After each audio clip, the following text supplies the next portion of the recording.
اور وہ وقت بھی یاد کرنے کے لائق ہے جب ابراہیم نے اپنے باپ آزر سے کہا تھا، تم کیا بتوں کو معبود بناتے ہو؟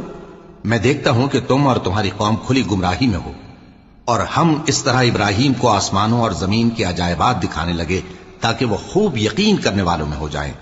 یعنی جب رات نے ان کو پردہ تاریکی سے ڈھانپ لیا تو آسمان میں ایک ستارہ نظر پڑا، کہنے لگے یہ میرا پروردگار ہے۔ جب وہ غائب ہو گیا تو کہنے لگے کہ مجھے غائب ہو جانے والے تو پسند نہیں۔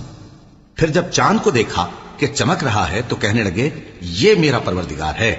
لیکن جب وہ بھی چھپ گیا تو بول اٹھے کہ اگر میرا پروردگار مجھے سیدھا رستہ نہیں دکھائے گا تو میں ان لوگوں میں ہو جاؤں گا جو بھٹک رہے ہیں۔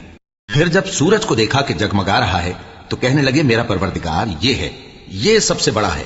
مگر جب وہ بھی غروب ہو گیا تو کہنے لگے لوگوں، جن چیزوں کو تم اللہ کا شریک بناتے ہو میں ان سے بیزار ہوں۔ میں نے سب سے یکسو ہو کر اپنے آپ کو اسی ذات کی طرف